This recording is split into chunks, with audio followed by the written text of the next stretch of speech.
اعوذ باللہ من الشیطان الرجیم بسم اللہ الرحمن الرحیم الحمد للہ الذی جعل الحمد مفتاحا لذکرہ وسببا للمزید من فضلہ ودلیلا علی آلائہ وعظمتہ ثم الصلاة والسلام علی عبدہ وامین وحیہ وخاتم رسلہ سیدنا و مولانا بالقاسم محمد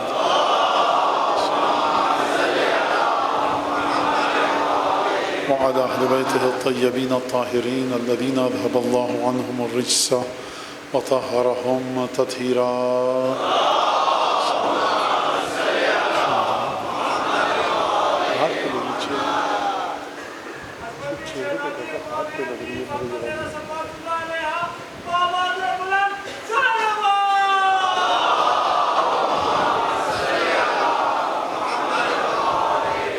واللعن الدائم على أعدائهم أجمعين. أما بعد فقد قال الله الحكيم في كتابه المجيد أعوذ بالله من الشيطان الرجيم يا أيها الذين آمنوا اتقوا الله وآمنوا برسوله يؤتكم كفلين من رحمته ويجعل لكم نورا تمشون به ويغفر لكم والله غفور رحيم. درود پر دیجئے محمد آل محمد.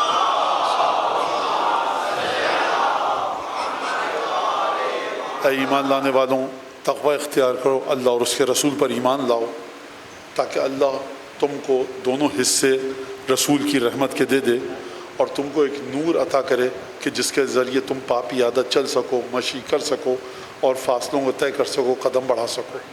خدا تمہارے تمام گناہ بخش دے گا. اور اس کے بعد فرمایا کہ خدا غفور اور رحیم ہے.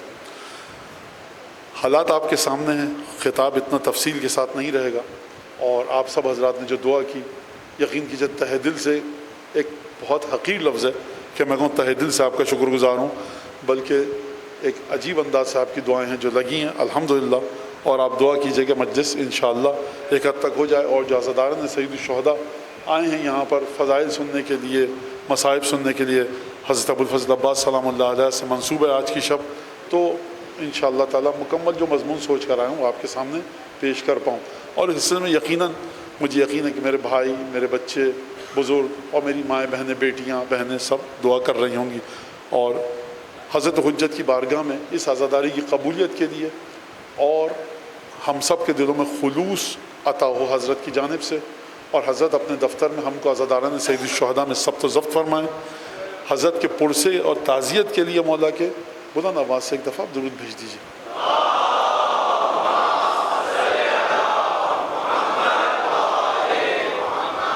آیت کا ایک اور رخ، ایک اور پہلو عطا کر جو ہمیں عطا ہو رہا ہے اس آیت میں خداوند تبارک و تعالیٰ کی طرف سے، اس کا مطلب ہے کہ ایک خاص تقوی اختیار کرنا پڑے گا. خدا فرما رہا ہے یا ایھا الذین آمنوا اتقوا اللہ، تقوی اختیار کرو، وآمنوا برسولہ، یعنی یہ ایمان لا چکے ہیں، لا الہ پڑھ چکے ہیں، اشہد ان محمد رسول اللہ پڑھ چکے ہیں، اس کے باوجود خدا فرما رہا ہے کہ ایمان لے آؤ. اس کا مطلب ہے کہ ایمان کی کوئی اور شرط باقی ہے، اور فرمایا کہ تاکہ اللہ تمہیں اپنے حبیب کے، اپنی رحمت کے دونوں جز دے دے، اور اس کے بعد تم کو وہ ایک ایسا نور دے جس کے ذریعے تم چل سکو. یغفر لکم، تمہارے خدا تمام گناہ بخش دے. تمام گناہ کس کے بخشے جائیں گے؟ امت مصطفیٰ کے گناہ بخشے جائیں گے. اس کا مطلب ہے کہ آیت میں ایک اور پہلو یہ ہے کہ یہ آیت اعلان کر رہی ہے اے ایمان والوں، مکمل طریقے سے امت مصطفیٰ میں داخل ہو جاؤ. یا ایھا الذین آمنوا ادخلوا فی السلم کافہ ولا تتبعوا خطوات الشیطان، اے ایمان لانے والوں سلامتی میں داخل ہو جاؤ. کلمہ پڑھ لیا، رسول کی رسالت کی گواہی دے دی، وحدانیت کی گواہی دے دی، سلامتی میں اب بھی داخل نہیں ہوئے. پروردگار یہ سلامتی میں کب داخل ہوں گے؟ جب ایمان کے تمام مراحل کو طے کریں گے تب سلامتی میں داخل ہوں گے، اور جب سلامتی میں داخل ہوں گے تب امت مصطفیٰ میں آئیں گے، جس کے بعد نتیجہ یہ ملے گا یغفر لکم، تمہارے سارے گناہ بخش دے گا.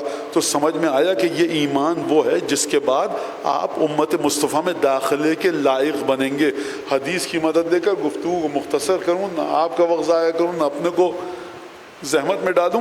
اس روایت کے صدقے میں اور قرآن کی آیات کے ذیل میں اگر روایت تک جائیے نتیجہ تب بھی یہی ہے جو ابھی عرض کروں گا، قرآن تک جائیے نتیجہ تب بھی یہی ہے جو عرض کروں گا.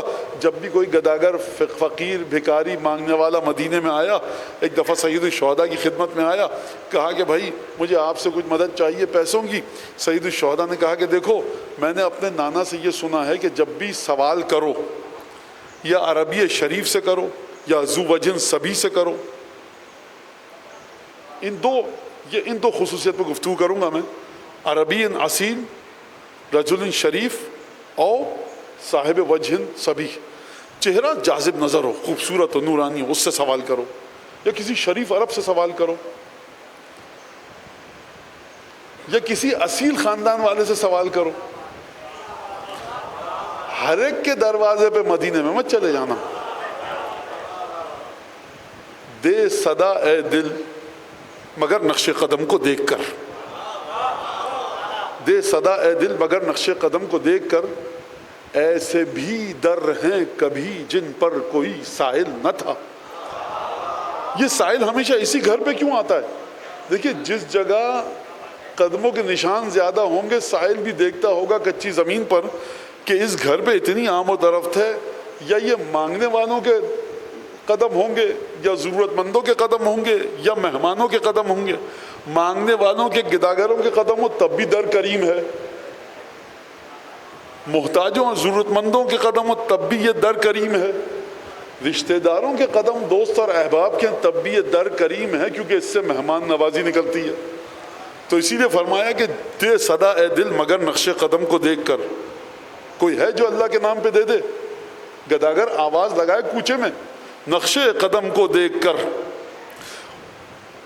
اور اگر اس دہلیز تک کوئی ایسا نقش قدم ہو جس کے قدم سدرۃ المنتہا سے آگے جا چکے ہوں، اور اگر مصلی وہاں کوئی ایسی ہستی بچھاتی ہو تہجد کی نماز پڑھتے وقت کہ فجر کے بعد تمام مسلمان اس کے پیچھے نماز پڑھیں، اب یہ دروازہ کچھ اور ہے. فرمایا سید الشہداء نے کہ یا خوبصورت چہرے والا ہو، یا رجل شریف ہو، اچھے خاندان کا ہو، یا اصیل عرب ہو. اب گداگر یہ بھکاری نہیں تھا صاحب، یہ بہت بڑا فقیہ تھا. ہم جب کہتے ہیں گداگر یا بھکاری یا فقیر یا محتاج تو اس سے مراد یہ پیشاور فقیر نہیں ہے. یہ وہ ہے جو بیچارہ مصیبت میں آ گیا. کہا آپ نے نانا صاحب نے یہ سنا ہے؟ کہا کہ ہاں. اب اس سے پہلے مجھے یہ سمجھ میں نہیں آ رہا کہ جب یہ فقیر آیا وَسَأَلَ أَكْرَمَ النَّاسِ، پوچھا یہ بتاؤ کریم ترین شخص کون ہے؟ سخی کے بارے میں نہیں پوچھا، پیسے والے کے بارے میں نہیں پوچھا. سخی اور ہے، پیسے والا اور ہے، مجھے کریم بتاؤ کون ہے. یہ کریم کیا ہوتا ہے؟ اس کریم کی تشریح ملے گی آپ کو ماہ مبارک رمضان میں، جو آپ دعا پڑھتے ہیں ہر نماز کے بعد، اللہم ارزقنی حج بیتک الحرام فی عامی ھذا وفی کل عام ولا تخلنی من تلک المواقف الکریمہ والمشاہد الشریفہ وزیارت قبر نبیک صلواتک علیہ وآلہ. پروردگار مجھے اس سال بھی حج کی توفیق دے اور ہر سال حج کی توفیق دے، اور پروردگار مجھے خالی نہ کیجیو ان مواقف کریمہ سے. مواقف کریمہ کا مطلب کیا ہے؟ اہل بیت کی قبریں. مجھے خالی نہ کیجیو. بھائی اگر یہ مجمع نہ جائے گا سید الشہداء کی قبر پہ تو سید الشہداء کی قبر خالی ہو جائے گی. اگر سید الشہداء اجازت نہ ملے، ویزا نہ ملے، کسی کو جانے کی اجازت نہ ہو، عراقیوں کو بھی غیر ملکیوں کو بھی، تو قبر سید الشہداء خالی ہو جائے گی. حرم مطہرہ امیر المومنین میں ازدحام نہیں ہوگا، خالی پڑا ہوگا حرم. تو کہنا چاہیے پروردگار ہمارے ذریعے حرم مطہر کو بھر دے. میں تمہاری یہ اوقات ہے حرم مطہر کو بھرو گے. فرشتے کاندھوں سے کاندھے ٹکرا رہے ہیں. ما من نبی ولا رسول الا ویسأل اللہ ان یأذن لہ فی زیارت الحسین. کوئی نبی رسول فرشتہ ایسا نہیں ہے عالم قدس میں خدا سے اجازت مانگ رہا ہے، پروردگار ایک دفعہ زیارت کے لیے جانے دے. موسیٰ عالم قدس میں ہے، آدم سے لے کر عیسیٰ عالم قدس میں ہے، رسول اللہ سے اجازت مانگنا جانے دے. تو کچھ تو ایسا حسین کی قبر میں ہے نا جو جنت میں بھی نہیں ہے.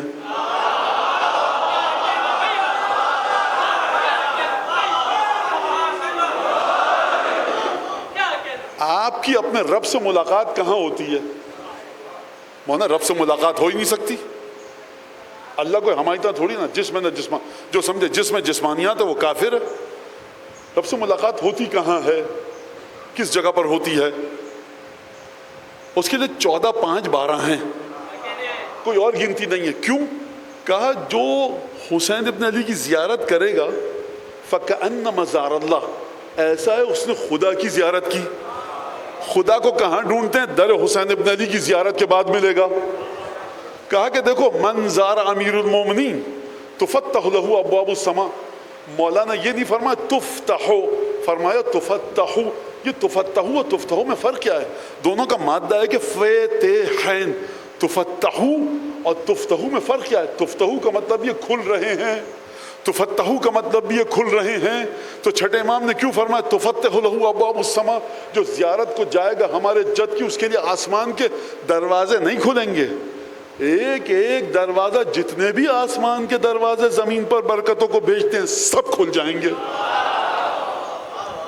کیا مطلب سمجھا؟ تو کہاں پر ملاقات ہوگی آپ کے اپنے خدا سے؟ در علی ابن ابی طالب پر ملاقات ہوگی. آپ کی ملاقات کہاں ہوگی خدا سے؟ مولانا ہم تو اتنی دفعہ گئے، ایک دفعہ خدا کو نہیں دیکھا. آپ نے خدا کو نہیں دیکھا، لیکن جملہ جو ہے آپ کا اس کو سنیے. حسین نے آپ کو دیکھا کہ نہیں دیکھا؟ خدا نے آپ کو دیکھا. لہذا خوب توجہ کیجئے گا. اللہم انی وقفت علی باب من ابواب بیوت نبیک. پروردگار تیرے نبی کے گھر کے دروازوں میں سے ایک دروازے پہ کھڑا ہوں. حسین کا، حسن کی بقی، امام صادق کی بقی، امام باقر کی بقی علیہم الصلاۃ والسلام، اور اس کے بعد نجف میں کھڑا ہوں. کیا کہتے ہیں آپ؟ پر مولا دیکھیے، میں یہ گواہی دیتا ہوں کہ ترون مقامی و تردون سلامی. آپ میرے مقام کو دیکھ رہے ہیں. تشہدون مقامی و تردون سلامی، میرے سلام کا جواب دیتے ہیں آپ. کس نے کہا گواہی دو؟ دیکھا نہیں تو گواہی کیوں دے رہے ہیں آپ؟ اس کا مطلب یہ ہے کہ ایمان اتنا مضبوط ہو پانچویں اور چھٹے امام کے قول پر، اور امام کو جا کر جب دیکھو تو حجت الاسلام مت سمجھنا، آیت اللہ العظمیٰ مت سمجھنا. امام کو سمجھنا کہ امام قبر مطہر میں ہے، اور یہ بھی مت سمجھنا کہ امام حسین امیر المومنین مجھے دیکھ رہے ہیں کہ کس دروازے سے آیا. نہیں، مقامی، اس مقامی میرے مقام کو دیکھ رہے ہیں کا مطلب کیا ہے؟ جا کر دیکھیے وہ واقعہ. امیر المومنین ممبر پر تشریف فرماتے، کرسی پر، مجھے نہیں پتا، ایک شخص آیا کہا یا علی آپ کے چاہنے والوں میں سے ہوں سچے؟ فاحدق الیہ نظر، خوب غور سے دیکھا، کہا نہیں ہے. کہا کیسے پتا؟ کہا ہمارے چاہنے والوں کے جو نام ہے نا وہ ایک دفتر میں ثبت ہیں. میں نے اس دفتر کو چشم زدن میں کھنگال کر دیکھا، تیرا نام اس میں ہے ہی نہیں. خوب توجہ کیجئے گا. امیر المومنین دوسری طرح سے بھی جواب دے سکتے تھے، لیکن اس طرح سے جواب دیا. خیر چلیے اس بات کی طرف. وہ آیا، گداگر مانگا، کہا یا عربی اصیل ہو، یا رجل شریف ہو، یا صاحب وجہ سبھی ہو. عرب کیا تھا وہ صاحب؟ اچھا خاصا کوئی فقیہ تھا، بہت پڑھا لکھا آدمی تھا. کہا ہے حسین دیکھو، اب مواقف کریمہ کی تشریح بھی سنتے جائیے، سمجھ میں نہیں آ رہا جلدی سے کس طرح سے سمیٹوں موضوع کو. مواقف کہتے ہیں موقف کو رکنے کی جگہ. میں یہاں بیٹھا ہوں، رکا، موقف میرا یہ، ان کا یہ موقف ہے، ان کا وہ موقف ہے.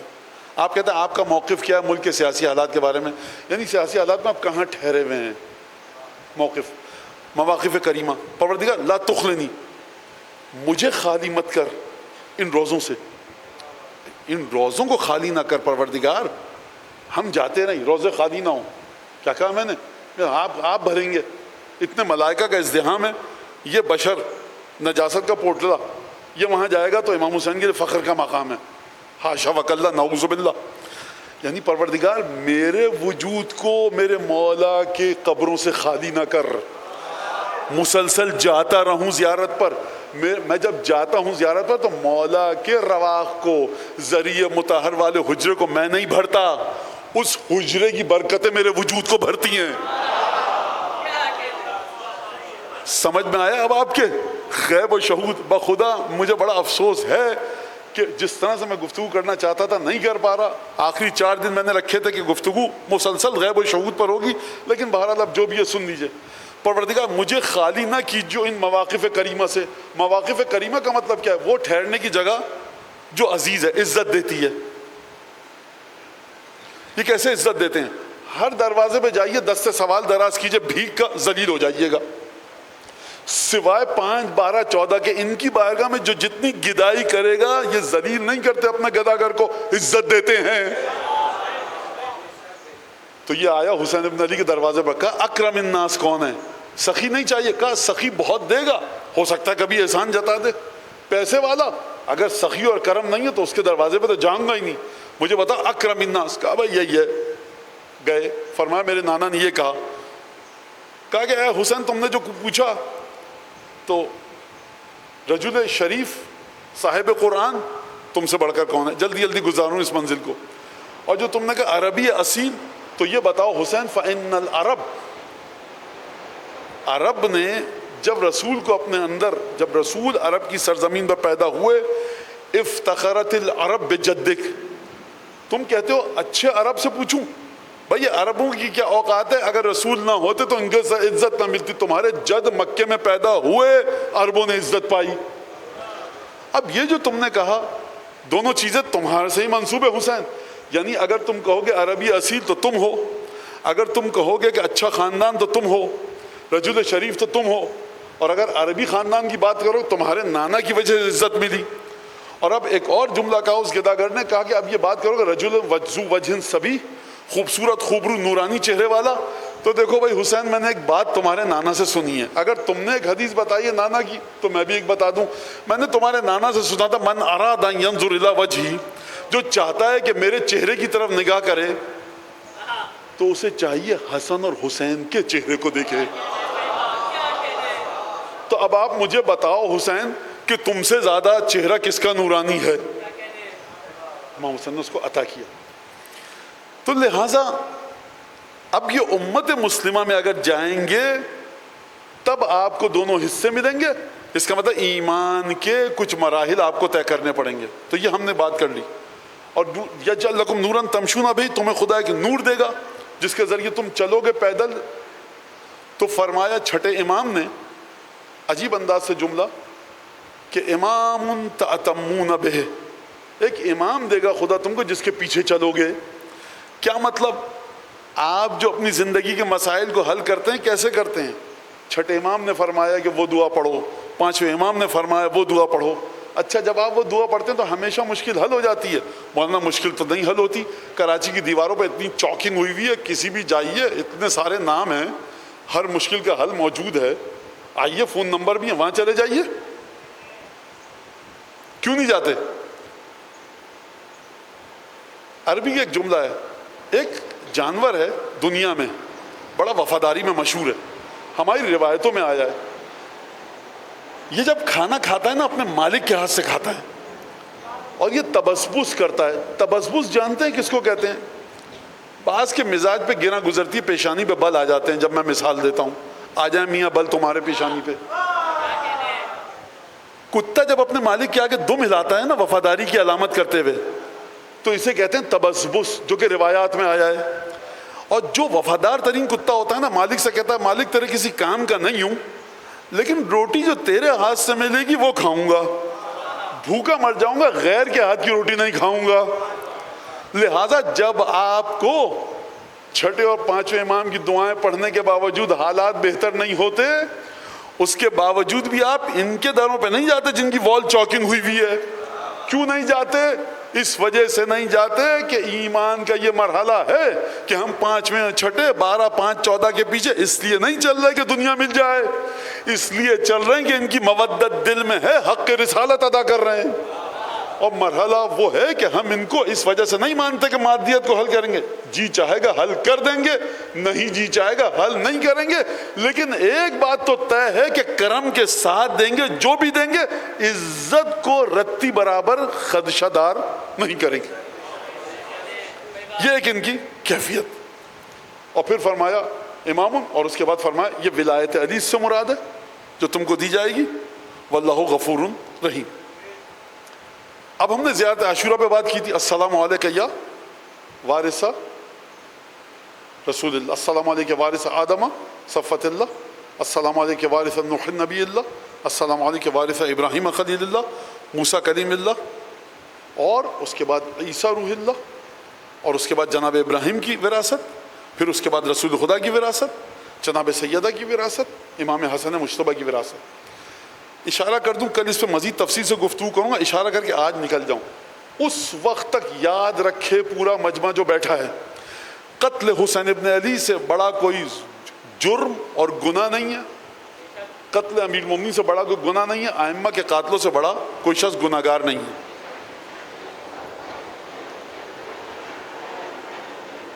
گزر جانے دیجیے.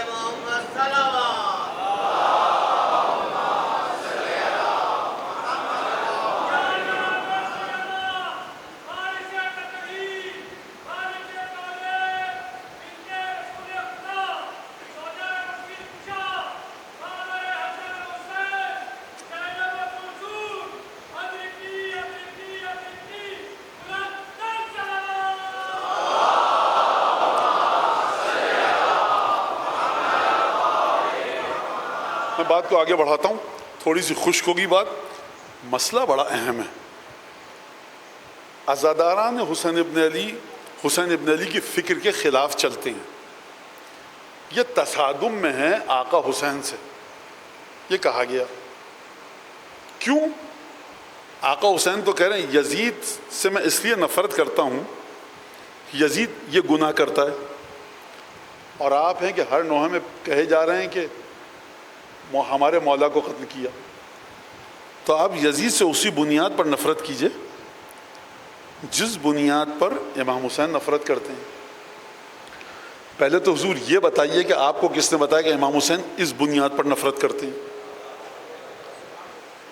مولا حسین نے گناہ یہ والے گنائے تھے، پھر آپ طے کیجئے کہ حسین ابن علی نے جو خطبے مدینے سے مکے اور مکے سے کربلا تک دیے ہیں، کون سا خطبہ مسند امامت پر جلوہ افروز ہو کر دیا ہے، اور کون سا خطبہ ایک عالم دین کی بنیاد پر لوگوں کے سامنے اپنے آپ کو پیش کرتے ہوئے دیا ہے؟ حسین ابن علی کے سامنے دو قسم کے لوگ تھے، ایک وہ جو امام معصوم مانتے تھے، اور ایک وہ جو ایک اچھا متقی عالم مانتے تھے۔ کبھی سید الشہداء نے خطبے دیے ایک اچھا مسلمان اپنے آپ کو ثابت کروا کے کہ تم نہیں مانتے مجھے نواسۂ رسول کے اس روحانی مرحلے پر کہ جنت کے جوانوں کے سردار، تو ایک اچھا عالم تو مانتے ہو، متقی تو مانتے ہو، تو سمجھو یزید کی ذات میں یہ خرابیاں ہیں۔ لیکن جب سید الشہداء نے مسند امامت پر جلوہ افروز ہو کر خطبہ دیا ہے تو سید الشہداء کے خطبے ایک الگ انداز سے ہیں۔ ایک تو بات یہ جوان بچے سمجھے، تفصیل میں نہیں بتا سکتا لیکن اشارہ کر رہا ہوں، آگے بڑھائیے بات کو۔ سید الشہداء نے جو کیا اور جو کہا یزید کی برائیاں بتاتے وقت، یہ بتائیے کہ دو طرح کی مجلسیں ہوئی ہیں حسین ابن علی کے لیے، ایک شہادت سے پہلے اور ایک شہادت کے بعد۔ شہادت سے پہلے جو مجلس عالم غیب میں ہوئی ہے، سیدہ نے گریہ کیا، رسول خدا نے گریہ کیا، آدم نے گریہ کیا، نوح نے گریہ کیا، عیسیٰ موسیٰ انبیاء نے گریہ کیا، امام حسن نے گریہ کیا۔ شہادت سے پہلے تمام کے تمام خانوادہ نبوت نے گریہ کیا۔ ان کے گریہ کی بنیاد کیا تھی؟ کہ حسین کو بھوکا پیاسا قتل کیا جائے گا۔ ہم حسین ابن علی کو اس مقام پر نہیں لائیں گے کہ یزید کے ظلم کے ذریعے دیکھیں، ہم حسین ابن علی کو اس مقام پر رکھتے ہیں جو مقام روایات اور احادیث میں بیان کیا گیا۔ اگر سنت جناب زینب گریہ ہے تو جناب زینب نے گریہ کرتے وقت کیا کیا؟ اگر گریہ جناب سید سجاد کی سنت ہے تو جناب سید سجاد نے کس معیار کو بنیاد بنا کر گریہ کیا؟ کامل الزیارات کو پڑھیے، آقا حسین کی 13 زیارت مفاتیح الجنان میں ہیں، پڑھیے، زیارت عاشورہ کو پڑھیے، زیارت وارث کو پڑھیے، زیارت اربعین کو پڑھیے، عصر عاشور کی زیارت کو پڑھیے۔ آپ سے جو آپ کا امام طلب کر رہا ہے اس کو دیکھیے کہ امام نے کیا معیار دیا۔ آپ دیکھیے اس حدیث کو جو میں نے آخری مجلس میں پچھلی سے پچھلے دن پڑھی تھی، پرسوں پڑھی تھی، ان جدی الحسین قتلوہ عطشانہ۔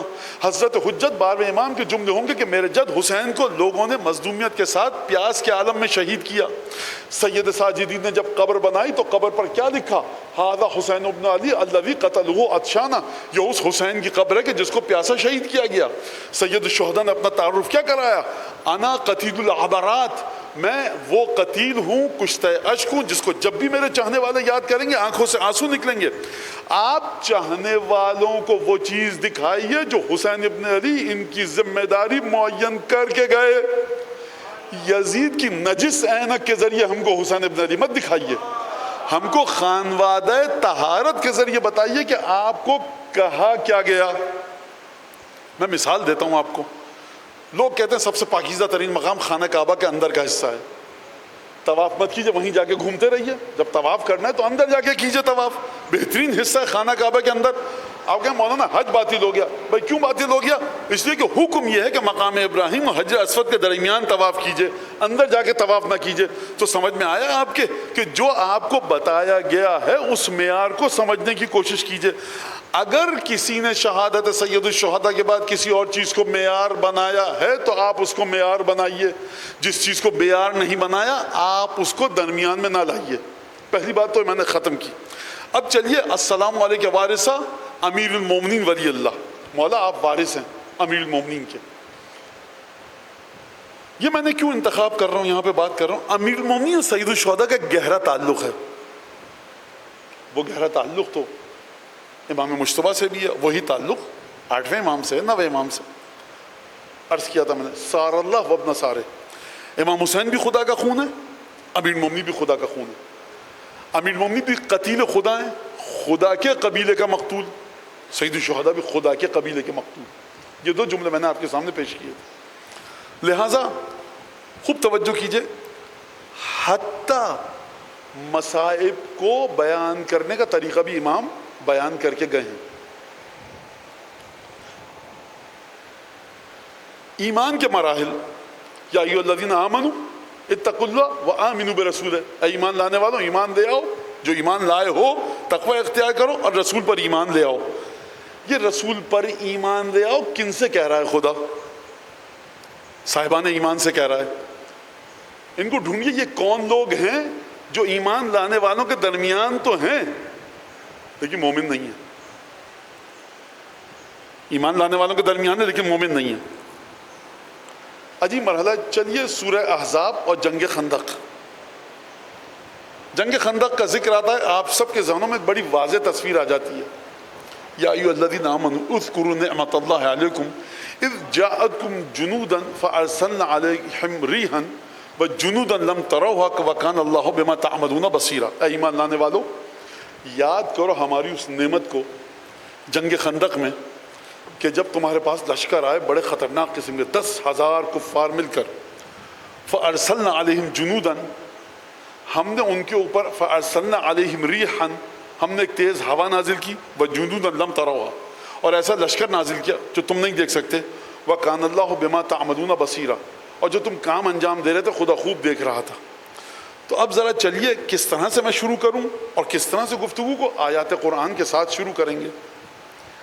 اب ایک دفعہ پروردگار عالم نے ارشاد فرمایا کہ دیکھو اے ایمان لانے والوں، جب لشکر آیا وَزُلْزِلُوا، یہاں تک کہ وَإِذْ بَلَغَتِ الْقُلُوبُ الْحَنَاجِرَ وَتَظُنُّونَ بِاللَّهِ الظُّنُونَ، اے ایمان لانے والوں یاد کرو کہ جب تم نے کفار کے لشکر کو جنگ احزاب میں دیکھا تھا، قرآن کی آیت ہے، اپنی طرف سے نہیں پڑھا، اے ایمان لانے والوں تم اللہ کے بارے میں بڑی بدگمانیاں کرنے لگے تھے۔ یہ فجر کی نماز میں رسول کے پیچھے ہے، ظہر کی نماز بھی پڑھ رہا ہے، عصر کی بھی پڑھ رہا ہے، مغرب عشاء کی بھی پڑھ رہا ہے۔ رسول کی مسجد میں کسی کو نماز پڑھتے دیکھ کر ایمان کے قائل نہ ہو جائیے گا، رسول کے لشکر میں کسی کو شامل ہوتے دیکھ کر ایمان کے قائل نہ ہو جائیے گا، ورنہ یہ آپ نے کیسے کہہ دیا؟ تکلیف ہے، سورہ احزاب کی آیت ہے، ہمت ہے تو مٹا دیجئے جا کر۔ وَتَظُنُّونَ بِاللَّهِ الظُّنُونَ، جب تمہارے کلیجے منہ کو آ گئے، اور اس کے بعد کس وجہ سے آئے؟ اتنا بڑا لشکر دیکھا تم نے، تَظُنُّونَ بِاللَّهِ الظُّنُونَ، تمہارے کلیجے منہ کو آ گئے، وَبَلَغَتِ الْقُلُوبُ الْحَنَاجِرَ، حنجرہ حناجر یہ گلا، کلیجہ منہ کو آنا، یعنی خوف کی حالت یہ تھی کہ دل دھڑک نہیں رہا تھا، آخری خوف کی حالت تھی کہ کلیجے منہ کو آ گئے تھے۔ اگر خدا کہہ دیتا کلیجے منہ کو آ گئے تھے تو میں بڑا خاموش ہو جاتا، آنسو تو پوچھ گیا۔ خدا نے کہا ان کے ایمان کی علامت بتائی، فَتَظُنُّونَ بِاللَّهِ الظُّنُونَ، اور تم اللہ کے بارے میں برے گمان کرنے لگے۔ ایمان کا معیار سمجھ دیکھیے، واپس پلٹ کے آنے کا وقت نہیں ہے، اور تم خدا کے بارے میں برا گمان کرنے لگے۔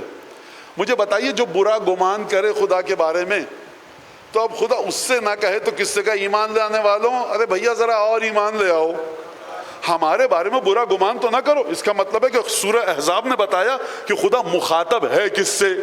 کوئی لوگ تھے کہ جو رسول خدا کے ساتھ تھے، لیکن یا ایھا الذین آمنوا آمنوا برسولہ، تم ہمارے بارے میں برا گمان کرنے لگے۔ لشکر کو دیکھا، یہ واقعہ ہے کب کا حضور والا؟ جنگ خندق کا۔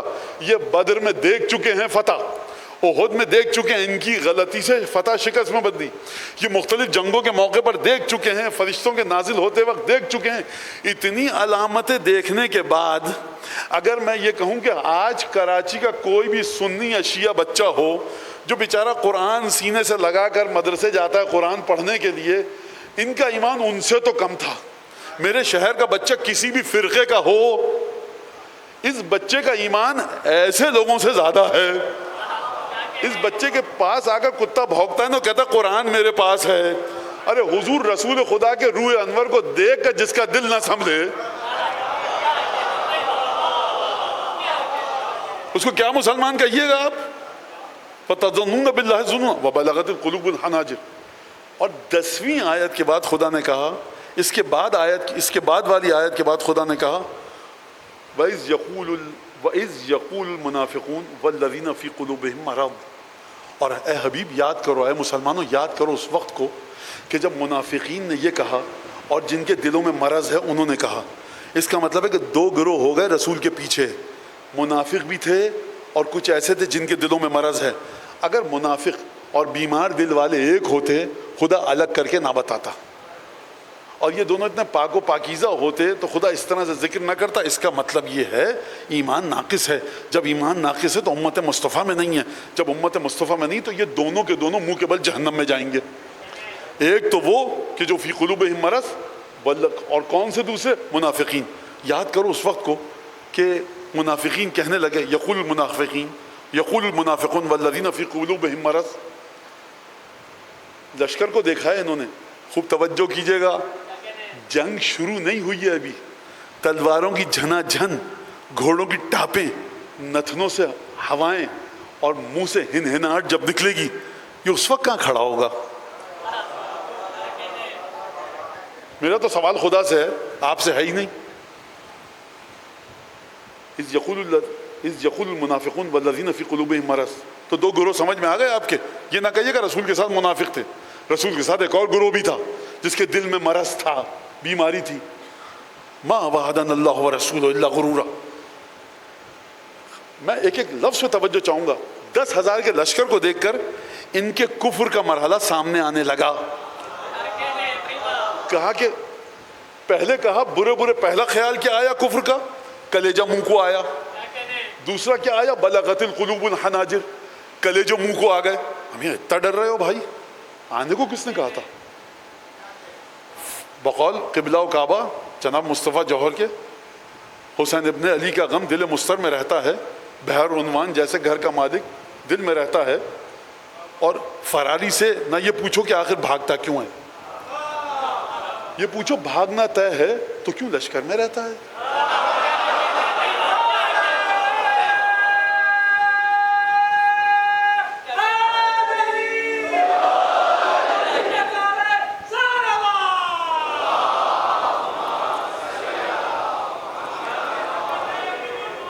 جب انہوں نے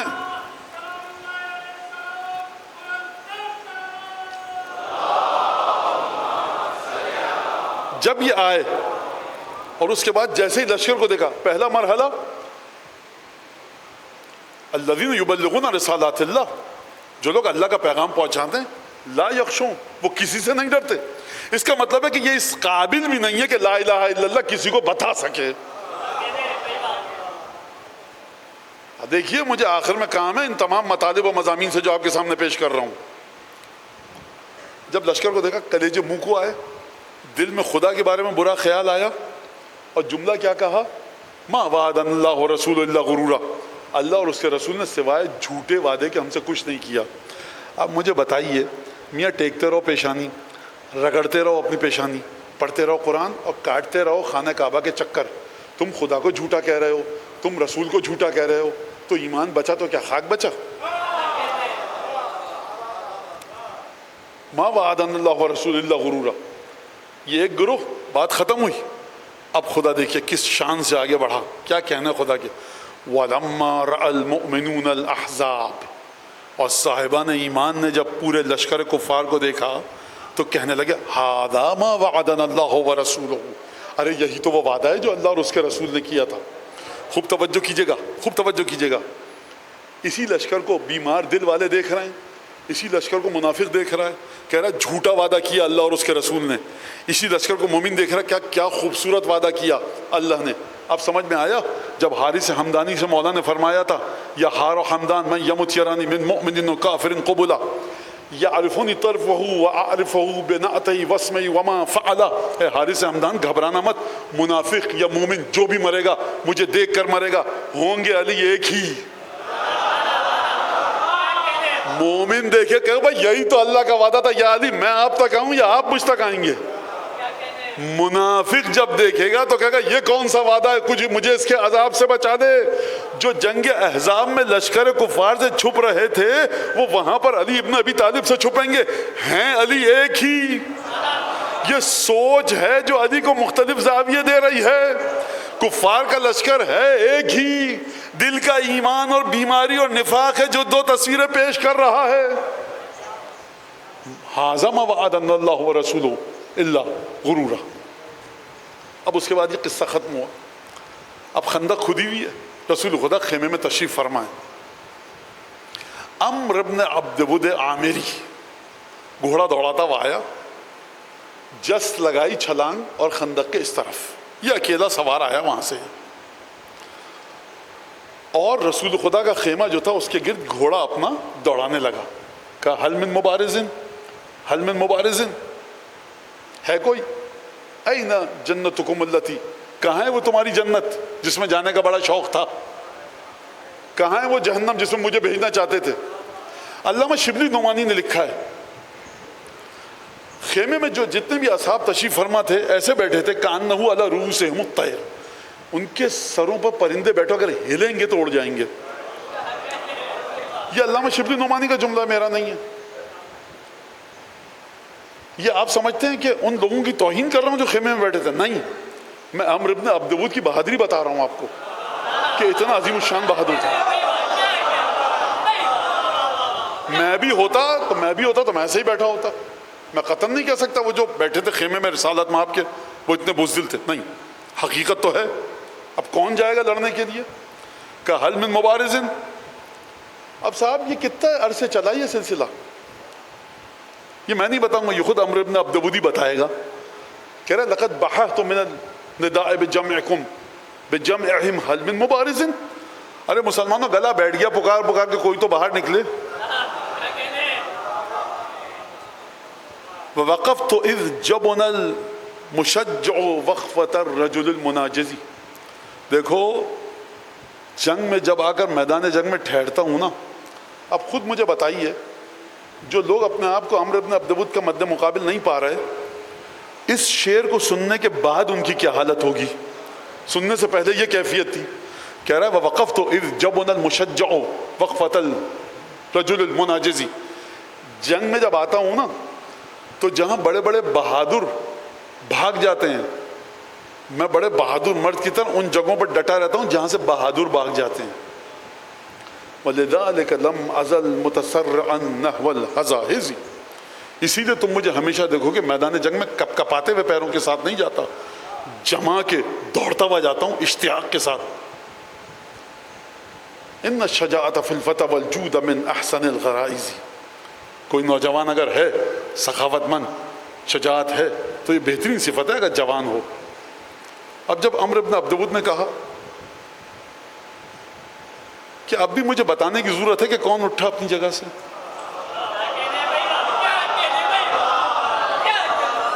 ایک نوجوان اٹھا، اجلس، بیٹھ جاؤ. پھر اس نے گھوڑا دوڑایا. کہا ہے کوئی؟ آپ رجس سن چکے اس کا، گلا بیٹھ چکا ہے اس کا. کہا اب ہے کوئی؟ یہی نوجوان کھڑا ہوا. کہا بیٹھ جاؤ. یا رسول اللہ آخر میں بھی یہی جائے گا؟ نہیں ہے کوئی اور، آپ کو کیا عرض کروں یا رسول اللہ، بھیج دیجئے. ختم مرتبہ کا جواب ہے کل کوئی یہ نہ کہے کہ یہ نوجوان جلدی چلا گیا، ہم بھی تیار ہو رہے تھے.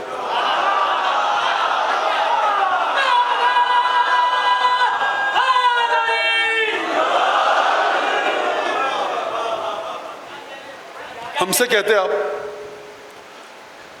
اور اس نوجوان کی بھی ذہنیت عجیب ہے حضور والا. یا رسول اللہ کہیے ان میں سے کوئی جائے. 18 سال میرے باپ نے آپ کو اپنے پیسے سے پالا پوسا، میری ماں روٹیاں پکاتی تھی. مکے میں نوجوان بچوں کے شر سے آپ کو میں بچاتا تھا. ہجرت کی رات موت کے قریب چلا گیا تھا. پھر جب ہجرت کی بنو ہاشم کی خواتین کو لے کر آیا تو مرنے والا تھا. ہجرت میں 2 دفعہ رسول امیر المومنین کو موت کا سامنا کرنا پڑا. یا رسول اللہ بدر میں احد میں مسلمانوں نے تو اعتراف نہیں کیا، اس نے اعتراف کیا میری بہادری کا. احد میں، حنین میں، جنگ خیبر میں، سب جگہ یا رسول اللہ میں ہی تھا. تو کسی اور کی بھی باری ہے کہ نہیں ہے میدان جنگ میں جانے کی؟ یہ نوجوان عجیب فنا ہے رسول خدا کی محبت میں. بخدا یہ دعا کرو، یہ سب واللہ بیکار ہے، کچھ حیثیت نہیں ہے. پناہ مانگو خود امیر مومنین کو، امیر مومنین کی قسم دے کر، سیدہ کی قسم دے کر حضرت حجت کو، کہ یہ جو عزاداری ہو رہی ہے نا، یہ شور شرابہ نہ ہو سیدہ کی بارگاہ میں، یہ واقعاً عزاداری کے عنوان سے جائے.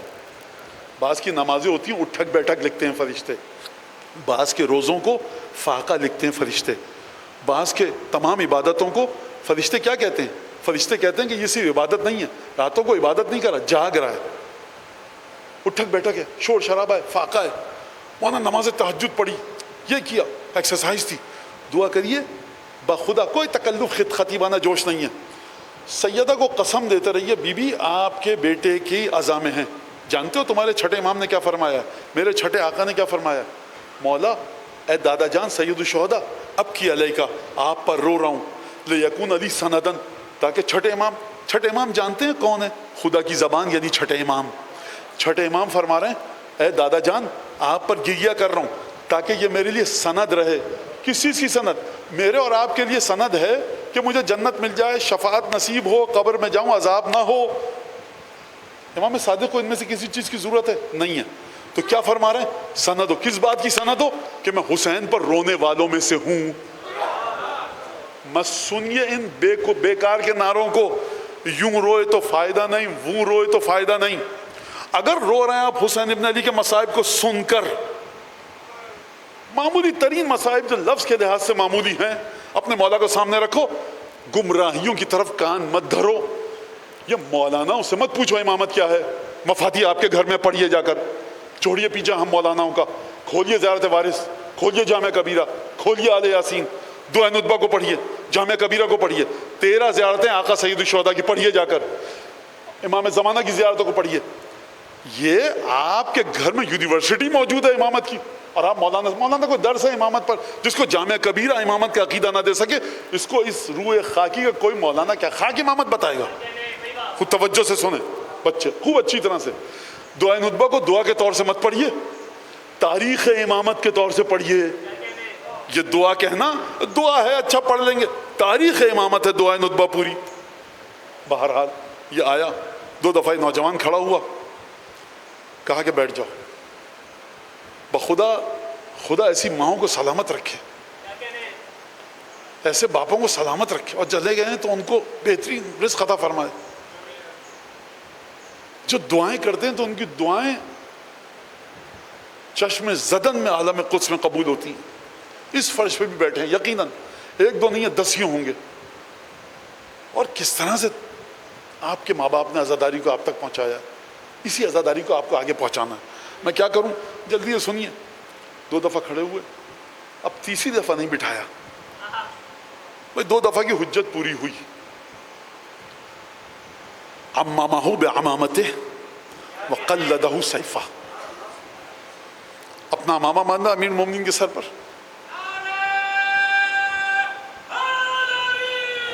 اپنا امامہ باندھا امیر مومنین کے سر پر، اور اس کے بعد قلدہ سیفہ، اپنی تلوار دی. اس آیات کے بعد جانتے ہو کون سی آیات نازل ہوئی ہے؟ یتیمی جنگ خندق میں بہت نزدیک سے گئی ہے حسن حسین کے. بخدا امامت خدا کا وہ راز ہے کہ اس سے بڑا کوئی راز بارگاہ قدس ربوبی میں نہیں ہے. اس کے بعد جانتے ہیں کون سی آیت ہوتی ہے؟ من المؤمنین رجال صدقوا ما عاهدوا الله علیہ فمنهم من ينتظر فمنهم من قضى نحبه ومنهم من ينتظر وما بدلوا تبدیلا. کچھ لوگ ایسے ہیں جنہوں نے خدا کے ساتھ اپنے کیے گئے معاہدے کو پورا کیا. کچھ ایسے ہیں ان میں سے جو شہادت کو گلے لگا کر موت پا چکے. کچھ ایسے ہیں جو شہادت کا انتظار کر رہے ہیں اور رتی برابر خدا کے ساتھ عہد و پیمان میں انہوں نے تبدیلی نہیں کی ہے. جناب امیر کہتے ہیں یہ آیت هذه الآیت نزلت فی 4، یہ آیت 4 کے بارے میں نازل ہوئی ہے. حمزہ میرے چچا زاد بھائی عبیدہ، اور اس کے بعد فرمایا جعفر طیار، اور فرمایا نہج البلاغہ کے خطبے کی عبارت پڑھ رہا ہوں. ایک چوتھا بھی ہے کہ جو انتظار کر رہا ہے کہ کب عہد کو پورا کرے. یتیمی بہت قریب سے گزری ہے حسنین کے. یہ آیت اتری کا کیا مطلب ہے؟ یعنی 3 لوگ ہیں جو جام شہادت نوش کر چکے ہیں, چوتھا موجود ہے. اس آیت کی تفسیر رسول خدا نے اسی خیمے میں بیان کی. اپنا امامہ دیا, اپنی تلوار دی. یہ نہیں کہا علی جاؤ, کہا علی ہذا عمر, یہ عمرو بن عبد ود عامری ہے. میرا جملہ 1000 لوگوں کے ساتھ اکیلا لڑتا ہے. ہذا عمرو ابن عبد ود العامری. قربان جاؤں فاطمہ بنت اسد کی قدموں کی خاک کے. ہاں بھائی, ہم یہی ہمارا ہے انداز. اور امیر مومنین بخدا مظلوم ہے, بخدا امیر مومنین مظلوم ہے. تو فیضی زندگی پہ جو امیر مومنین کے برابر ہو بغیر گزرے. فرمایا درود پڑھیے محمد آل محمد.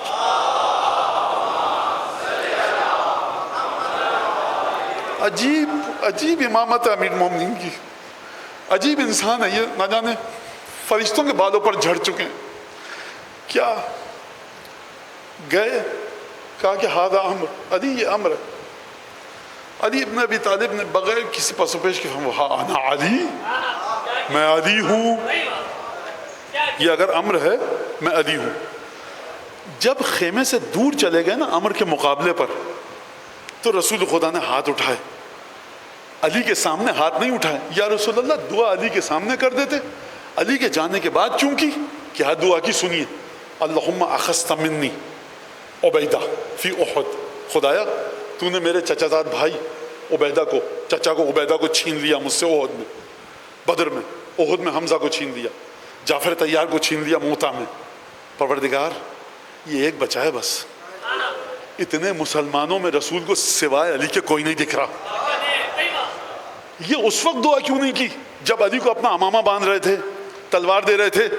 مورخ کہتا علی نے رسول کی زبانی یہ دعا سن لی, اب نہیں مروں گا. تب گئے تھے مقابلے پر. جانے کے بعد کہا کہ دیکھ مورخ سن لے, جب میرا بھائی گیا تھا نا, مظلوم ترین بھائی, میری دعا بغیر گیا تھا. یہ لوگ اس طرح سے بیٹھے تھے, میں نے کہا بھی تھا علی یہ عمر ہے. میرے بھائی نے کہا تھا یا رسول اللہ میں علی ہوں. اور کس طرح سے گئے, خوب توجہ کیجئے گا. اب مجھے مولا کے فضائل کا ایک قطرہ بتانے دیجئے, امیر المومنین کے فضائل کا قطرہ. اس نے جس بحر اور ردیف میں رجس پڑھا نا, آپ مجھے بتائیے, بخدا اس رجس کے اوپر گفتگو کرنے دیجئے مجھے. لا الہ الا اللہ. میں بس آپ دعا کرتے رہیے. یقین ہے مجھے کہ میری ماؤں بہنوں بیٹیوں بچیوں کی بڑے خلوص سے دعا کر رہی ہیں. یہ آپ لوگ بڑے خلوص سے دعا کر رہے ہیں. میری اتنی حیثیت نہیں ہے, آپ کی دعا لگ رہی ہے. جب انسان خوف کے عالم میں ہو نا, غالب سے بھی کہیے کہ شعر کہہ دو, نہیں کہہ پائے گا. خوف کے عالم میں, خوف, موت سامنے کھڑی ہو دیکھے تو پھر تو سب کچھ بھول جائے گا. کیا کہوں فرزند ابو طالب کے, ٹہلتے ہوئے نہیں گئے. فذهب الیہ ہرولۃ, خارج ہوئے خیمے سے دوڑتے ہوئے گئے.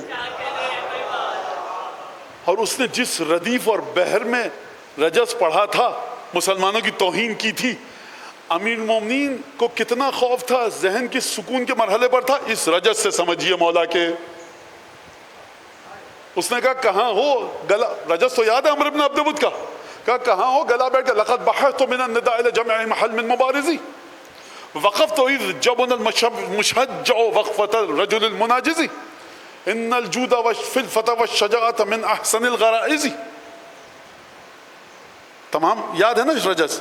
اب امیر المومنین گئے یہ کہتے ہوئے, بہت دیر سے گھوم رہا تھا نا یہ, اور جو ختمی مرتبت نے جملہ کہا تھا عمرو بن عبد ود کے لیے, وہ آج تک کسی کافر کے لیے نہیں کہا. جب نکلے ہیں علی بن ابی طالب تو کیا کہا, قد برز الایمان کلہ الی الشرک کلہ. کل ایمان کل شرک کے مقابلے پہ گیا. اب جتنے بھی خیمے میں بیٹھے ہیں, اگر وہ علی کی محبت میں گرفتار ہیں تو ایمان کی بھیک مل گئی, اور اگر علی ابن ابی طالب کے سلسلے میں مودت کے مالک نہیں ہے تو ایمان نہیں ملا, کل ایمان چلا گیا. امیر المومنین نے کیا فرمایا؟ یہ کہہ رہے ہیں جلدی نکلو کوئی، آؤ بھائی. فرمایا لا تعجلن لقد اتاک مجیب صوتک غیر عاجزی. او عمرو بن عبدود جلدی مت کر، آ گیا تیری للکار کا جواب دینے والا.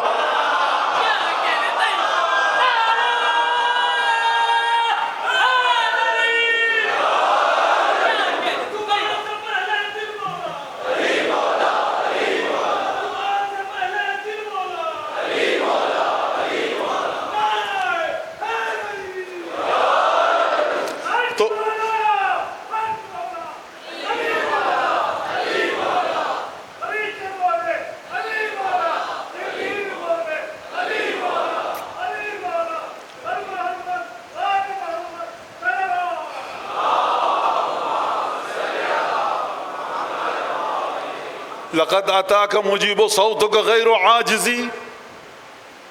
آ گیا، جلدی مت کر، آ گیا تیری للکار کا جواب دینے والا. غیر عاجزی، غیر عاجزی کا ترجمہ کروں فرش ازا کے مطابق سبق سکھا کے جاؤں گا. اب یہاں پر ایک اور نفسیات کی پرت کھولوں مولا کی شخصیت کی. علی آئے چپکے سے کہتے دیکھو میاں تم بھی عرب ہم بھی عرب، آبرو پھنسی ہوئی تھی، عزت، دو چار ہلکے سے زخم لگاؤ گر جائیں گے، تاریخ میں نام بھی ہو جائے گا، زندہ بھی بچ جائیں گے، کیونکہ پہلی دفعہ تم جیسے سے سامنا ہوا ہے. اگر جناب امیر نعوذ باللہ یہ کہتے مان دیتا، کافر تھا بے شرم نہیں تھا، مان دیتا.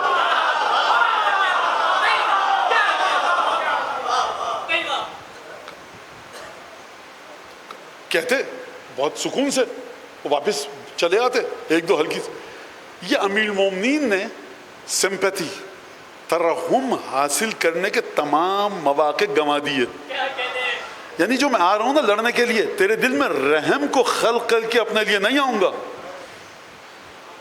یہ کیوں علی بن ابی طالب نے بپھر کے رجس پڑھا؟ ایک سکون والا رجس پڑھتے جس میں تھوڑی سی تو ترحم رہ جاتا عمر کے دل میں، کیونکہ اس نے رسول خدا کے خیمے پہ نیزہ گڑویا تھا اور بے ادبی کے ساتھ گفتگو کی تھی. لا تعجلن لقد اتاک مجیب صوتک غیر عاجزی ذو نیۃ و بصیرۃ والصدق منجا کل فائزی. تو کہہ رہا تھا بہت بہادر ہے، دیکھ میری خصوصیت سن.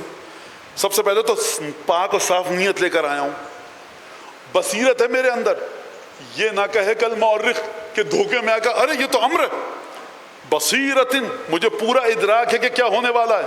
اور جان لے والصدق منجا کل فائزی، جو بھی کامیاب ہوگا نا کسی مرحلے پر جائے گا تقوی اور پاکیزگی کے، وہ صدق اور سچائی کے ساتھ ہی جا پائے گا. وَإِنِّي لَأَرْجُو أَنْ أَقِيمَ عَلَيْكَ نَائِحَةَ الْجَنَائِزِ. دیکھ اس امید سے آیا ہوں کہ تیری لاش پر تمام رونے والیوں کو بٹھا کر جاؤں.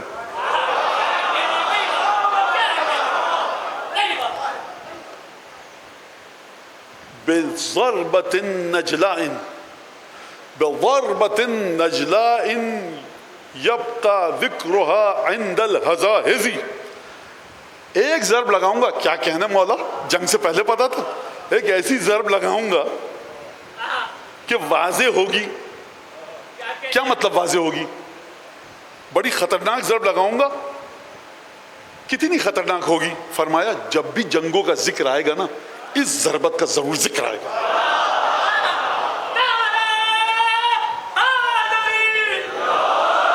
گئے لڑے اور وہ سینے پر بیٹھے، اس نے گرایا، تمام کے تمام کام ہوئے. گرد و غبار ایک دفعہ آیا، کوئی نہیں دیکھ سکا کہ کیا تھا. ایک دفعہ دیکھا کہ جناب امیر المومنین نے اس کو قتل کر دیا اور واپس آئے. ایک عجیب کام کیا، اس کے بدن پہ جو تلوار، خود، زرہ، تمام کی تمام چیزیں تھیں اس کو نہیں اتارا. جب آئے تو خیمے کے پاس محبت کرنے والے تھے، جاتے ہوئے بھی کہا تھا یا علی احتیاط سے جائیے گا، محبت ہی ہوگی تبھی. کہا ظاہر سی بات ہے امیر المومنین رسول خدا امیر المومنین سے محبت کرتے ہیں تو تمام کے تمام لوگ جو وہاں تھے یقیناً محبت کر رہے ہوں. جب آئے تو پوچھنے والے نے پوچھا، اور مجھے شکریہ ادا کرنا چاہیے پوچھنے والے کا کہ اس سوال کے ذریعے آقا کی ایک اور فضیلت واضح ہو گئی. کہ یا علی ذرا خود، کلا، تلوار لے آتے، 1000 سونے کے سکے کی ہے، اس کا مطلب مشہور جنگجو تھا. کہا کہ شرم آتی ہے مردہ کے جسم کو برہنہ کرتے ہوئے. آپ سمجھ رہے ہیں کہ میں یہ پڑھوں گا ضرب و تعلیم یوم خندق افضل من عبادت سقنا الی یوم القیامہ؟ یہ آپ سن چکے ہیں. برز الایمان کلہ الی الشرک کلہ آپ سن چکے ہیں. سمجھیے کہ علی بن ابی طالب کی محبت کا تریاق امرت اور ست ہے کیا. عمرو بن عبدود کی بہن کو پتہ چلا, آئی, کہاں ہے بھائی کی لاش؟ کہا یہ رہی. کہاں؟ مرثیہ پڑھوں گی جا کر. عرب کا کلچر, بہن آئی ہے بھائی کی لاش میں مرثیہ پڑھنے. دیکھا, کہا میرے بھائی کی لاش اوریاں کیوں نہیں ہے؟ من الذی قتل اخی. یہ ہے فضیلت کردار. مقتول کی بہن بھی لاش پر آئے تو یہ نہ پوچھے کہ میرا بھائی مر گیا, یہ پوچھے کہ مارا کس نے اس کو. کہا کہ ابن ابی طالب, علی ابن ابی طالب, علی ابو طالب کے بیٹے علی نے. اب سنتی ہے کیا کہا؟ کہا اے بھائی لو کان قاتلک غیر قاتلک لکنت ابکی علیہ آخر الابدی. اے بھائی اگر تیرا قاتل علی کے علاوہ کوئی اور ہوتا تو قیامت تک روتی رہتی. ولکن قاتلک من لا یعاب بہ وکان یدعبہ بیضاۃ البلد. لیکن اے میرے مقتول بھائی کروں تو کیا کروں, تیرا قاتل وہ ہے جس کے کردار میں رتی برابر نکتہ چینی کی گنجائش نہیں.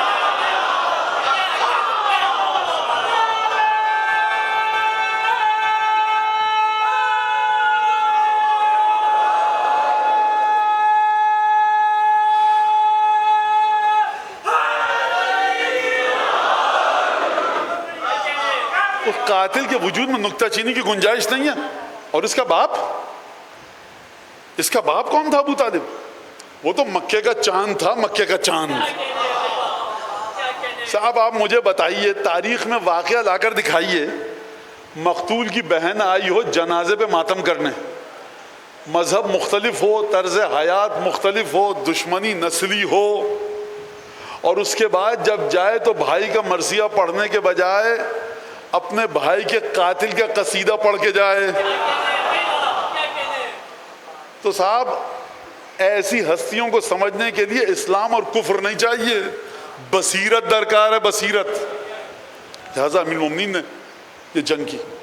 اور اس کے بعد جو واقعات ہیں, اب وہ اس کو میں کیا بتاؤں, تمام کی تمام چیزیں آپ کے سامنے ہیں.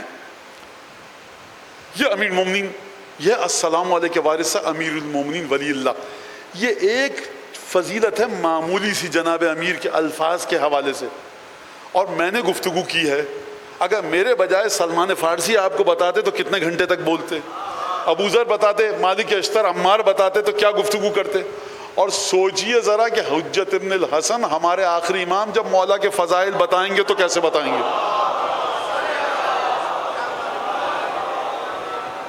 اب یہاں تک اگر آپ آ گئے تو سنیے, اب وہ شہزادہ سلام ہے جس کی عظمت کو. اور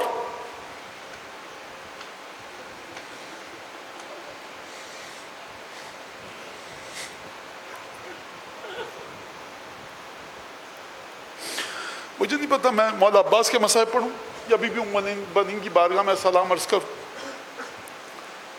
یہ بی بی اتنی عظیم المرتبت ہے کہ جس نے بھی آج تک نظر کیا, 100 صلوات, 1000 صلوات, دسترخوان بچھاؤں گا, اس بی بی کے وجود مطہر نے عجیب مدد کی ہے. جب آپ جائیں گے نا مولا عباس کی زیارت کے لیے, عجیب راز ہے حضرت ابو الفضل عباس کی فضیلت کا. جب آپ پڑھیں گے نا جا کر زیارت, تو سنیے آپ الفاظ کیا ہیں وہاں پر. السلام علیکم یا ابن امیر المومنین. ابو الفضل عباس سے مخاطب ہیں. السلام علیکم یا ابن اول القوم اسلاما واقدمہم ایمانا. السلام علیکم واحوتہم علی رسول اللہ واقومہم بدین اللہ. اے مولا عباس سلام ہے آپ پر, آپ اس کے بیٹے ہیں کہ جو امیر المومنین ہیں, آپ اس کے بیٹے ہیں کہ جس نے سب سے زیادہ رسول خدا کا خیال رکھا, آپ اس کے بیٹے ہیں جس نے سب سے زیادہ خدا کے دین کو بلند مقام تک پہنچایا, آپ اس کے بیٹے ہیں جس نے سب سے زیادہ کوششیں کی. میں سوال کروں آپ سے, زیارت ہے ابو الفضل عباس کی, تو ابو الفضل عباس کی فضیلت بتائیے. یہ 5 صفات امیر المومنین کی کیوں بتائی گئی ہیں؟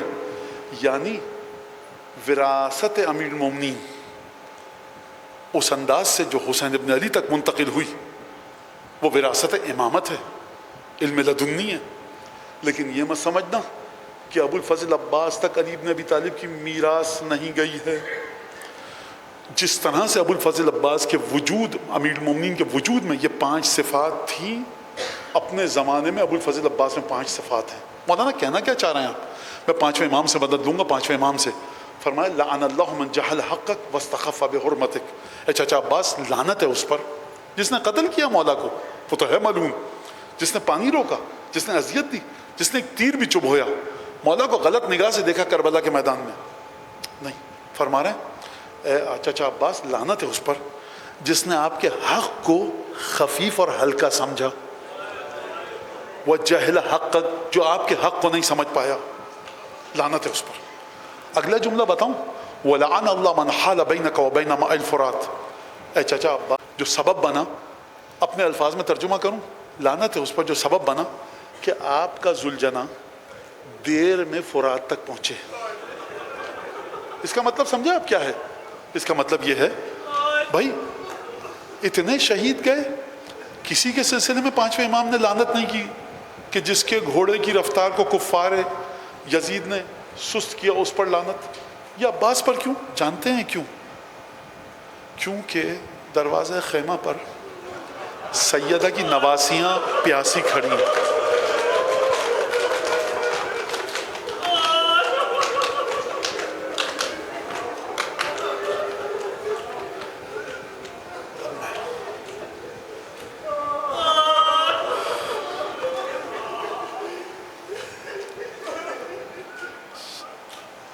ایک دفعہ آقا عباس کا سینہ تنگ ہو رہا ہے، اب صبر کی طاقت، لقد یضیق صدری. آپ جانتے ہیں مولا عباس نے یہ کیوں کہا؟ اس وجہ سے کہا عباس اور صبر ختم ہو جائے امکان نہیں ہے. اس وجہ سے کہا جب لشکر اشقیہ نے یہ دیکھا نا کہ اب لڑنے والے مردوں میں سب قتل ہو چکے، بنو ہاشم سب شہید ہو چکے، تو لشکر اشقیہ گھوڑے دوڑاتے ہوئے خیام تک آتے تھے. ٹاپوں کی دھمک، گھوڑوں کی ہنہناہٹ اور تلواروں کی جھنکار شہزادیوں کے کانوں میں جب پہنچتی تھی تو شہزادیوں کے دل دہل جاتے تھے کہ اب آقا کی شہادت کا وقت قریب آیا. عباس نے جب دیکھا، عباس نے کہا مولا اب برداشت نہیں ہو رہا کہ عباس زندہ ہو اور سیدانیوں کے کلیجے دہلیں. میں کہوں گا عباس، ٹاپوں کی دھمک کا اتنا خیال تھا کہ آپ کا صبر ختم ہو گیا. اے عباس، کاش دریا فرات سے اٹھ کر آئیے شام غریبہ کے موقع پر.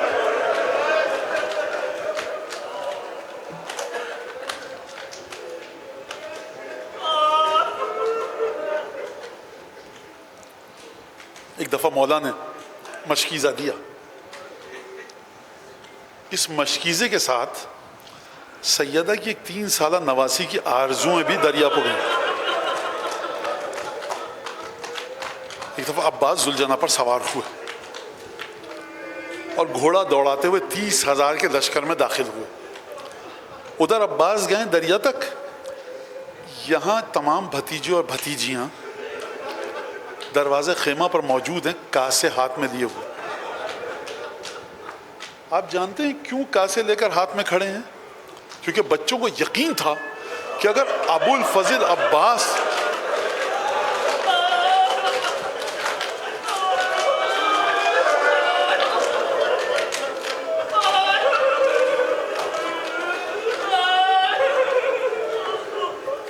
ابو الفضل عباس جائیں گے تو یقیناً پانی لے کر آئیں گے. ایک دفعہ گئے، مشکیزہ بھرا، دریا ہو ایک طرف بھی تو ہم پر ظفر نہ پائے، فاقوں میں شیر بھی ہو مقابل تو منہ کی کھائے. کس دبدبے سے جوہر ابو الفضل عباس کی زبان حال میر انیس، کس دبدبے سے جوہر تیغ علی دکھائے، اب کچھ علم نہیں اجل آئے کہ جان جائے. بس ہم نے گھاٹ چھین لیا، مشق بھر چکے، شیروں نے جو زبان سے کہا تھا وہ کر چکے. گرمی سے تشنگی میں کلیجہ تھا پاش پاش، تڑپا رہا تھا قلب کو موجوں کا پیچ و تاپ. آ جاتے تھے قریب جو ساغر بکف حباب، کہتا تھا منہ کو پھیر کے وہ آسماں جناب، عباس آبرو میں تیری فرق آئے گا. پانی پیا تو نام وفا ڈوب جائے گا. چلو میں پانی لیا اور فرمایا اپنے نفس کو مخاطب کر کے, یا نفسو امن بعد الحسین ہونی, اے عباس کیا حسین کے بعد بھی زندہ رہے گا؟ عباس یاد رکھ, اگر حسین کے بعد زندہ رہا سوائے ذلت کے کچھ نہیں ہے. جانتے ہیں مطلب کیا ہے؟ یعنی سیدہ کو کیا منہ دکھائے گا, ام البنین کو کیا منہ دکھائے گا کہ عباس تم کیسے زندہ رہے اور حسین مر گئے؟ یا نفس امن بعد الحسین ہونی وبعدہ لا کنت ان تکونی. اے عباس دیکھ میں تجھ سے اپنے نفس سے مخاطب ہوں, اپنی روح سے. میری دعا ہے کہ حسین کے بعد تجھے موت آ جائے عباس. وبعدہ لا کنت ان تکونی ھذا حسین وارد المنونی وتشربین بارد المعینی. اے عباس حسین تو پیاسا بیٹھا ہے خیمہ گاہ میں, فاطمہ کا لال, اور تو نہر میں آ کر کیا پانی پیے گا؟ تاللہ ما ھذا خصال دینی, میرے باپ اور میری ماں نے مجھے یہ دین نہیں سکھایا, میرا دین ہے حسین کی محبت. مشکیزے کو رکھا ذوالجناح پر اور گھوڑوں کو ٹاپ ایڑ لگا کر آگے بڑھے اور کھجور کے درختوں کی اوٹ سے خیمہ گاہ کی طرف بڑھے. وجہ تیر آ رہے ہیں, تلواریں چل رہی ہیں, کہیں مشکیزے میں چھید نہ ہو جائے. ایک دفعہ اپنے بدن سے تیروں کو روک رہے ہیں, خبردار پانی خیموں میں جانے نہ پائے. کئی ہزار تیر آئے, سینکڑوں تیر مولا کے بدن میں پیوست ہوئے, اور ایک دفعہ جو سامنے ملون آ رہا ہے جنگ کرتے ہوئے جا رہے ہیں. ایک دفعہ ایک ملون نے تیر جو چلایا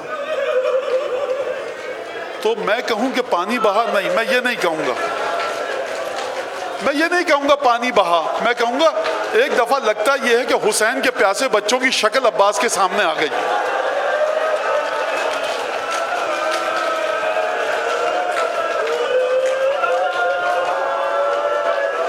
ایک دفعہ تلوار چلانی شروع کی, ایک مدون نے آگے بڑھ کر چھپ کے دائیں ہاتھ قلم کیا, واللہ ان قطعتم یمینی انی احامی ابدا عن دینی وعن امام صادق الیقینی نجد النبی الطاہر الامینی. دایاں ہاتھ کاٹنا ہے تو کاٹ دو, حسین کا ہوں حسین کا رہوں گا. پھر آواز آئی بایاں ہاتھ کاٹنا ہے کاٹ دو. ایک مجھے سوال پیش کرنے دیجئے, میں ایک جملہ کہوں گا, میں مردوں سے مخاطب نہیں ہوں اس وقت, میں مردوں سے میں اپنی بیٹیوں سے مخاطب ہوں, میں اپنی بچیوں سے مخاطب ہوں, میں اپنی بہنوں سے مخاطب ہوں, بیٹیوں سے, بچیوں سے, بہنوں سے مخاطب ہوں. اپنی میری بچیوں تم تک آواز جا رہی ہے, اور یقیناً تم گریہ کر رہی ہو. دیکھو گریہ کو اپنے کسی کے حوالے نہ کرنا سوائے سیدہ کے اس وقت, اور دعا کرو میری بیٹیوں بچیوں کہ خدا تمہاری آغوش میں عباس کے خالص غلاموں کا تحفہ تم کو عطا کرے. اگر مادر عباس نے اس وقت تمہارے اوپر نظر ڈال دی سمجھو تمام مشکلات حل ہو. ارے یہ بی بی بڑی کریم ہے, چاروں بیٹے صدقہ کر دیے حسین پر سے.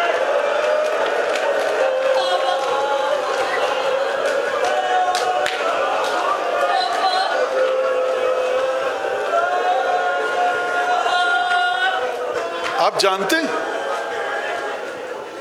کیوں عباس نے کہا میرا دایاں ہاتھ کٹ گیا, بایاں ہاتھ کٹ گیا؟ کیوں کہا؟ حسین ابھی آئیں گے, حسین کے کانوں میں آواز جائے. آپ سمجھ نہیں سکتے حسین کتنا چاہتے تھے عباس کو. یعنی آقا حسین سن لیجئے, جب آئیے گا نا تو میرے بدن کی حالت ایسی نہیں ہے کہ آپ برداشت کر پائیں گے. دایاں ہاتھ بھی کٹ چکا ہے, بایاں ہاتھ بھی کٹ چکا ہے. ایک دفعہ ایک ملون نے آ کر سر اقدس پر, اس پیشانی پر جس کا بوسہ علی لیتے تھے, گرز کا وار کیا.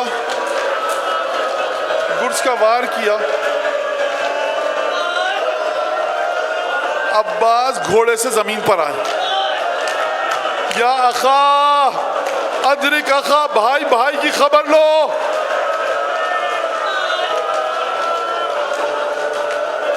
شیخ کاظم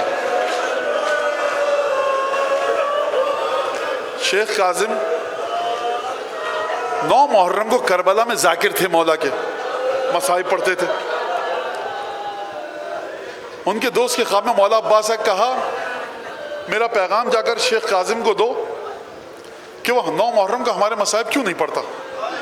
دوست کہتا ہے میں نے ہاتھ کہا کہ مولا آپ کے مصائب تو پڑھتا ہے 9 محرم کو، کسی اور کے مصائب نہیں پڑھتا.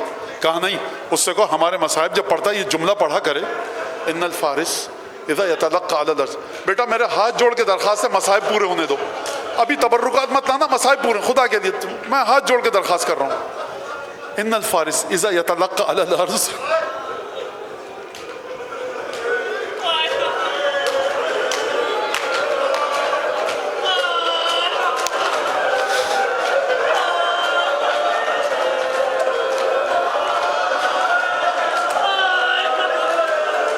امام زمانہ آپ کو پرسہ دے رہے ہیں، پرسہ قبول کیجئے. ام البنین فاطمہ زہرا، اے حسن حسین، 12 امام 14 بی بی زینب، اے حسین کی بیٹیوں چچا کا پرسہ قبول کرو. ان الفارس اذا يتلقى على الارض يتلقى بيديه فكيف اذا كان في صدره سهم ويداه مقطوعتان. یہ جملہ کہنا ہمارے مصائب میں پڑھے. گھوڑ سوار جب گھوڑے سے زمین پر گرتا ہے پہلے ہاتھ ٹیکتا ہے، منہ کے بل گرتا ہے. یہ بتاؤ وہ گھوڑ سوار کیا کرے جس کے دونوں ہاتھ کٹ چکے ہوں، سینے میں تیر ہو. بس آخری جملہ ابھی تبرک نہ لائیے گا، آخری جملہ سن لیجیے. حبیب ابن مظاہر کو کسی نے خواب میں دیکھا، گواہی آیت اللہ العظمیٰ سید سعید حکیم کی. حبیب ابن مظاہر کو کسی نے خواب میں دیکھا کہ حبیب کیا ہوا جب حسینی قافلہ شہید ہو کر بہشت میں گیا؟ کہ ہم گئے جام کوثر کے سے سیراب کیا گیا. کہا واہ کیا کہنے، حسین کے لشکر سے گئے جام کوثر ملا، جنت کے خدام نے ہمارا استقبال کیا، جنت کی نعمتیں ملی. یہ حسین کے لشکر سے آئے ہیں، بہت سکون ملا، لیکن بڑے شرمندہ ہوئے، حیا کی وجہ سے کچھ بول نہ پائے. کہا کیوں، جنت میں کیسی شرمندگی؟ کہا جب سب سے آخر میں حسین سے پہلے عصر کے وقت عباس شہید ہو کر جنت میں آئے، ہم سب آگے بڑھے، ہم نے کہا عباس ہمارے ہاتھوں سے جام پیو. جملہ کہنے دو عزیزو، جملہ کہنے دو. جانتے ہو ہمیں شرم کیوں آئی؟ عباس نے کہا صلی اللہ علیہ وسلم، عباس مولا ہماری جان قربانی تیری بیوی ام البنین اپنے بیٹے کے مصائب کو قبول کر رہے ہیں.